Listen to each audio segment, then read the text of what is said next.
The earth and the water go together swimmingly. Pardon the pun. Hi Taurus, we're going to see what's going on for you in the current energy. We'll see who or what is coming towards you, and we'll get some advice on timing as well. What's the current energy for Taurus, please? What's going on for the Taurus collective? Whoa. Ten of Pentacles and the Nine of Pentacles has come out. Stable, solid foundations. This can be around home, family, some type of secure foundation. And the Nine of Coins next to it, that's beautiful. That's actually Venus and Virgo energy. Venus being your ruler, and that happens to be in Virgo at the time I film this. This Nine of Coins is self-sufficient, independent, confident. They're high value, they're classy, and they're self-made. And this is moving ahead into calmer waters with the Six of Swords underneath the deck. It's about cutting losses and overcoming obstacles and knowing you have all the resources you need to do that. So who or what is coming towards Taurus? Who or what is coming in, please? Who or what is coming in? Whoa. Oh yeah, buddy. Okay, we have the Ace of Coins. Perfect. That is the seed of prosperity to plant a stable, solid future. And there's something changing, some big changes, in fact, are occurring with the Tower and the Hangman underneath the deck. Okay, something that was on hold, that was stuck, that was on pause. There's an epiphany and a breakthrough coming in. Technically, the Tower is Mars energy, but this lightning here, this signifies Uranus, and that is a sudden, shocking change or disruption. It brings some sort of freedom, and Uranus happens to be in your second house of resources, finances, money, possessions, values. So this is bringing change over the next 7 years in that area of life, but it's planting the seed for something new and stable and solid. And you've already built the foundation for it in that current energy here. Double breakthrough energy. So let's get clarifying. Why is the Ten of Coins here in the current energy? What is this Ten of Coins all about in the current energy? It's the Lovers. Interesting. That is Gemini energy. Well, as discussed, Uranus here happens to be in Gemini in your second house. So there's a significant love connection that is changing up the dynamics in that area of life for you. And King of Cups underneath the deck, Cancer, Pisces, Scorpio, somebody that is unconditionally loving, open-hearted, emotionally available. Very beautiful energy. The earth and the water go together swimmingly. Pardon the pun. But earth and water make mud, right? They can build stable foundations together. So what is this Nine of Coins? This could be you. Definitely could be you. What is the Nine of Coins? It's the Strength card. That is Leo energy. Quiet courage, determination, pride. Recovering from things that have disappointed you or hurt you with the Three of Swords underneath the deck. This is remembering your self-worth, turning your back on this Three of Swords, and moving towards something more positive with the Lovers. And speaking of positive, we have the Ace of Coins. Oh boy. Oh, look at that King of Cups showed up again. Right on. So there you go. That earth and water we talked about before. Don't overthink it though. We have an Eight of Swords underneath the deck. That's about feeling trapped and stuck and looping thoughts. This King of Cups wants to offer the Ace of Pentacles to this Nine of Coins, thereby making the Ten of Coins. So there's someone here on the horizon, and it's taking you by surprise with the Tower. Why is the Tower here? Because the Seven of Swords. Sneaky. Oh, okay. So the Seven of Swords and the Knight of Cups. This is a romantic partner coming on the scene stealthily. Somebody keeping it on the DL, low key. Seven of Swords on the shadow side can be secrets and deception, but it can also be somebody that's keeping their cards close to their chest, and their cards have to do with this romantic offer. The Knight of Cups has this Ace of Cups. It's a new opportunity in love, something emotionally abundant, available, grounded. This is the same person here, I'm certain of it.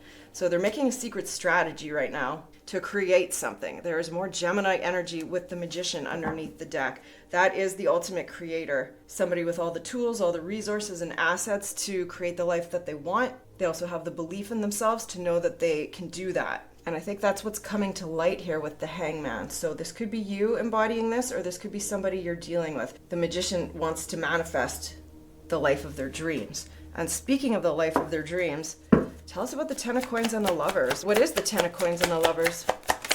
Whoa. It's the Seven of Coins. That is about investing in something, whether or not this investment will pay off as well. It's slow. It's one day at a time. It's planting the seeds that will eventually yield the harvest. And the Five of Swords, this is somebody who does what they want when they want. But it's also about winning. However, it comes at a cost. It comes at a cost. Why is the Nine of Coins here with strength? What is the Nine of Coins doing here with strength, please? Whoa. The Devil came out in reverse. What is fascinating about that is that the Strength is the only card that actually beats the Devil. The Devil has to do with attachment, restriction, toxicity. It's going to be different for everybody, but it's just something quite negative that is being overcome. So an opportunity can be had with the Fool. That is the Uranus energy here, taking a leap of faith, a risk on something new. This is the next step in the journey of the soul's evolution. And it starts with something stable and solid with the Ace of Coins and the King of Cups. This is an opportunity you're going to love because it's a new cycle. Wow. With the World coming out, look at this, and the Two of Cups underneath the deck. There's a partnership here. When one door closes, another one opens. That's what happens with the World. The Devil and the World are both Saturn energy, and Saturn happens to be in Aries, which is your 12th house. The 12th house relates to karma, past lives. It can be the place of self-undoing, and Saturn teaches lessons. It's the Lord of Karma that brings discipline, responsibility, and hard realities. But once those lessons are complete, it also brings in dignity and a well-earned respect. And it would appear a soul connection. We have the minor and the major arcana for a significant soul connection here, because some cycle has come to an end and it's created a resolution of karma. So why the Tower, the Seven of Swords, and the Knight of Cups? Oh, ooh, ooh. We have the Queen of Cups coming out. Okay, now we have a divine counterpart, Cancer, Pisces, Scorpio. And look at this, the Empress. That's your major arcana. That's that Venus energy. And we have the Eight of Cups underneath the deck. That is Saturn and Pisces, letting something go, having a turning point, walking away from things that have not been emotionally fulfilling, possibly toxic, and doing the soul searching to find unconditional love, harmony, beauty, values. And Venus here in Virgo, as mentioned, happens to be in your 5th house, which is relationships, creativity, it's passion, and it's pleasure. So whatever's going on with this Tower is bringing in a sudden, shocking, beautiful love story that's currently hidden. But one thing's for sure, this Knight of Cups is seeing your value. The Empress is the ultimate in abundance and love and harmony. This is really quite beautiful. So let's get a message of love for you from the Love Oracle. We do have some anxiety, possibly about this new opportunity. Is it too good to be true? Somebody's wearing a mask.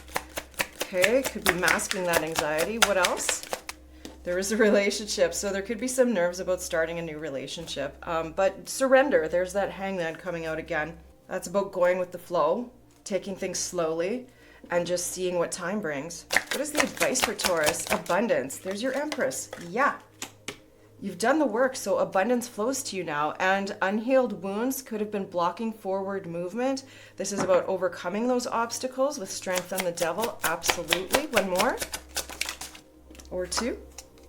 There is true love. This love is emotional, physical, and unconditional. The Empress is unconditional, so is the King and Queen of Cups. And obsession. Somebody in this connection is gripped by obsessive thoughts. That can be a little bit of devil energy too, so it's important to make sure there is balance and equal give and take, because one person could be giving too much to a relationship. Can we get a timeline on this Tower? Can we get a timeline? Do it. So that's soon. That is soon. That could be encouraging you to take the action to go forward, and you can expect some big changes within a year. The Ace of Pentacles is definitely a year.